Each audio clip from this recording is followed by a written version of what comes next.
శివాయ గురవే నమః. జ్ఞానలక్ష్మి ప్రేక్షకులందరికీ కూడా స్వాగతం.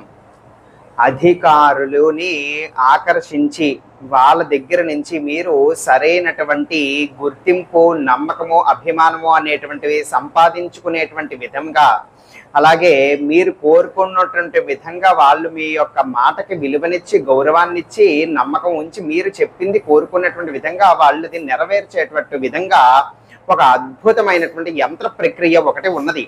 ఇది దేనికోసం చెప్పబడి ఉన్నది అని అంటే గుర్తుపెట్టుకోండి. ఇవి చాలా జాగ్రత్తగా మీరు వినండి. కొంతమందికి పని చెయ్యవు, దుర్బుద్ధి కలిగినటువంటి వాళ్ళకి, దురుద్దేశం కలిగినటువంటి వాళ్ళకి పని చెయ్యవు. అందుకు ఇది మీరు ఖచ్చితంగా వినాలి. ఎంత కష్టపడినా కూడా మీకు ప్రతిఫలితం లేకపోవటము, అలాగే స్మార్ట్ వర్క్ అని అంటాం కదా, స్మార్ట్ వర్క్ చేసేటువంటి వాళ్ళకి మాత్రం గుర్తింపులు వస్తూ ఉంటాయి. ఎంతో కష్టపడినా, ఎంతో శ్రమ తీసుకున్నా సరే మీకు మాత్రం గుర్తింపు అనేటువంటిది ఉండకపోవటము, ఇటువంటి వాళ్ళు ఇది ఖచ్చితంగా చేసినట్లయితే కనుక మీకు ప్రమోషన్లు, ఇంక్రిమెంట్లు, మీరు ఏం కోరుకుంటే అది, ఏం అడిగితే అది మీ యొక్క అధికారి మీ యొక్క మాటకి గౌరవాన్ని, విలువనిచ్చి విపరీతమైన అభిమానము, ఇష్టము మీ పట్ల చూపించి మీరు కోరుకున్న విధంగా వాళ్ళు ఆచరించేటువంటి పరిస్థితి జరుగుతుందన్నమాట. దీనికి మీరు ఏం చెయ్యాలి?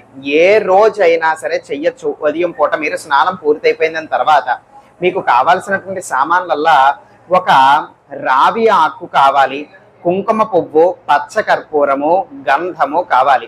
ఈ యొక్క కుంకుమ పువ్వు, పచ్చకర్పూరము, గంధము ఇవన్నీ కూడా బాగా గుండగా దంచేసేయండి. ఇందులో ఒక పాత్రలోకి వేసి దంచి కాసింత నీటి చుక్కలు వాడి దీన్ని పేస్ట్గా తయారు చేయాలి. ఇప్పుడు తులసి మొక్క యొక్క కొమ్మ ఉంటుంది కదా, ఆ యొక్క తులసి మొక్కకి సంబంధించినటువంటి ఒక కొమ్మ గుర్తుపెట్టుకోండి. ఉదయం పూటే చెయ్యాలి, 6:30 దాటిన తర్వాత చెయ్యాలి ఈ యొక్క ప్రక్రియ అంతా కూడా. అర్థమైందా? ఉదయం 6:30 దాటిన తర్వాత. అయితే ఈ యొక్క తులసి మొక్క యొక్క కొమ్మకి సంబంధించిన ఒక చిన్న పొల్ల విరుపుకొని ఆ యొక్క పొల్ల ఈ యొక్క మిశ్రమంలో ముంచి రావి ఆకు మీదన ఇప్పుడు నేను మీకు చూపించబోయేటువంటి ఈ యొక్క యంత్రాన్ని మీరు వెయ్యాలన్నమాట. చాలా సులువుగా ఉంటుంది ఈ యొక్క యంత్రము. మళ్ళీ మీరు ఎటువంటి పొరపాట్లు కూడా జరగకుండా ఉండడానికి వరుస క్రమంలో ఉన్నటువంటి సంఖ్యలు కూడా ఒకసారి నేను రెట్టిస్తాను, వినండి. మొదటి వరుసలో ఉన్నటువంటివి 10, 60, 60, 10. రెండవ వరుస 90, 12, 13, 80. మూడవ వరుస 20, 70, 70, 40. విన్నారు కదా? ఈ యొక్క యంత్రాన్ని, ఈ యొక్క మిశ్రమంతో మీరు ఇప్పుడు రావి ఆకు మీదన వేసుకోవాలి. వేసుకున్న దాని తర్వాత ఆరిపోనివ్వండి. ఆరిపోనిచ్చిన తర్వాత ఇప్పుడు మీ యొక్క పూజా మందిరంలో మీ యొక్క ఇష్టదేవుడి దగ్గర పెట్టుకోండి. ఆ యొక్క చిత్రపటమో, ఫోటో, విగ్రహమో ఏదో ఉంటుంది కదా, ఆ విధంగా పూజా మందిరం దగ్గర పెట్టుకుని చక్కగా దీపారాధన చేసుకుని ధూపం అనేటువంటిది ఆ యొక్క యంత్రానికి కూడా చూపించాలి.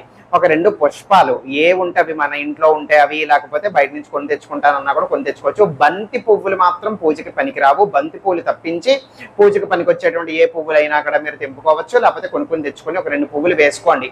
హారతి చక్కగా ఇవ్వండి. అలాగే నైవేద్యం కూడా పెట్టండి. పెటికి బెల్లం కానీ, పంచదార కానీ, లేకపోతే అరటిపండు కానీ ఏది ఉంటుంది నైవేద్యంగా పెట్టి అప్పుడు హారతి ఇచ్చుకుని నమస్కారం చేసుకుని మీకు ఇష్టదేవుడికి నమస్కారం చేసుకుని మీరు కోరుకుంటున్నటువంటిది జరగాలి అనబడేటువంటి ఉద్దేశంతో చక్కగా చెప్పుకోండి. చెప్పుకున్న దాని తర్వాత ఇప్పుడు ఇదే పరిస్థితి మీ యొక్క అధికారులు, ఉద్యోగస్తులు మాత్రమే కాదు, బిజినెస్ పర్సన్స్ కావచ్చు, లేకపోతే ఎవరైనా కూడా చిన్న చితగా వ్యాపారస్తులు కావచ్చు, బిజినెస్ పర్సన్స్ కావచ్చు, ఎవరైనా కూడా కావచ్చు, మీ యొక్క పై స్థాయి వాళ్ళు, వాళ్ళ వలన మీకు లాభం అనేటువంటిది ఉన్నది. వాళ్ళు మీకు చేసి పెట్టేటువంటి లాభం అనేటువంటిది పెండింగ్ లో ఉంది. వాళ్ళ వల్ల మీకు ఎటువంటి ఇబ్బంది కానీ, ప్రాబ్లం కానీ ఉన్నా, లేకపోతే మీకు సరైనటువంటి గుర్తింపు లేకున్నా వాళ్ళు, అటువంటి వాళ్ళందరూ కూడా ఈ యొక్క ప్రక్రియను చేయొచ్చు. ఇప్పుడు ఈ విధంగా పూజ చేసుకున్నారు కదా, ఇప్పుడు దేవుడికి నమస్కారం చేసుకున్న తర్వాత ఆ యొక్క రావి ఆకుని జాగ్రత్తగా తీసుకోండి. తీసుకున్న దాని తర్వాత బాగా చిన్నదిగా దాన్ని శుభ్రంగా చుట్ట పెట్టేసేయండి. చుట్ట పెట్టేసిన తర్వాత వెండి కానీ, రాగి కానీ, లేకపోతే ఏదైనా సరే సాధారణమైనటువంటి తావీజు, కాళీవి మనకి అమ్ముతారు. ఈ యొక్క తావీజు తీసుకుని ఈ యొక్క తావీజులోకి ఈ యొక్క మడిచినటువంటి యొక్క రావి ఆకుని ఇముడ్చుకోవాలి. ఇముడ్చుకుని లోపల పెట్టి మూత వేసేయండి. మూత వేసేసిన తర్వాత ఇప్పుడు దీన్ని మీ యొక్క కుడి చేతికి కట్టుకోవాలి. ఆడవాళ్ళైనా సరే ఈ యొక్క ప్రక్రియ చేయొచ్చు, ఆడవాళ్ళు కూడా మీ యొక్క కుడి చేతికే కట్టుకోవాలి. దీన్ని ఈ విధంగా మీ యొక్క కుడి చేతికి కట్టుకోండి. ఈ విధంగా కుడి చేతికి కట్టుకుని ఇప్పుడు మీ యొక్క పై అధికారి ఎవరైతే ఉన్నారో వాళ్ళతో మాట్లాడటానికి, లేకపోతే వాళ్ళని కలవటానికి, వాళ్ళతో ఏదైనా విషయం గురించి అడగటానికి, లేకపోతే వాళ్ళతో ఏదైనా విషయం గురించి చర్చించటానికి మీరు వెళ్ళండి.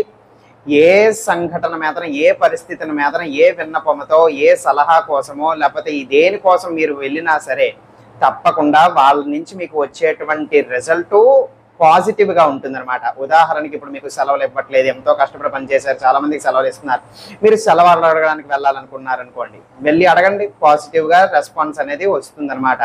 అదేవిధంగా ఇలాగ జాబ్ ప్రమోషన్ల గురించి కావచ్చు, ఇంక్రిమెంట్ల గురించి కావచ్చు, ఇలాగే ఉద్యోగస్తులే కాదు, ఇంకా చిన్న స్థాయి వాళ్ళు, ఇంకా కింద స్థాయి వాళ్ళు పనిచేస్తూ శ్రమపడుతున్నటువంటి వాళ్ళు కావచ్చు, వ్యాపారస్తులు కావచ్చు, బిజినెస్ పర్సన్స్, లేకపోతే ఇంకా కూడా రియల్ ఎస్టేట్ పీపుల్, వీళ్ళందరికీ కూడా ఎవరితోనైతే మీకు ఉపయోగం ఉందో, వాళ్ళు మీకు పని చేసి పెట్టేటువంటి పరిస్థితి ఉందో, వాళ్ళని కలవటానికి వెళ్ళేటప్పుడు, వాళ్ళతో చర్చించడానికి వెళ్ళేటప్పుడు, ఏదైనా అడగటానికి వెళ్ళేటప్పుడు, వాళ్ళతో కూర్చొని ఏదైనా కూడా మీటింగ్లు వంటివి ఏర్పడతాయి అని అన్నప్పుడు మీరు వెళ్ళేటప్పుడు ఇది మీ కుడి చేతి కట్టుకొని మీరు కనుక వెళ్ళినట్లయితే కనుక మీకు వాళ్ళ సైడ్ నుంచి పాజిటివ్ రెస్పాన్స్ అనేటువంటిది వస్తుంది, మంచి ఫలితం అనేటువంటిది వస్తుంది అని చెప్పి యంత్రశాస్త్రంలో చాలా స్పష్టంగా ఈ యొక్క ప్రక్రియ అంతా కూడా తెలియచేయబడి మనకి చెప్పబడి ఉన్నదనమాట.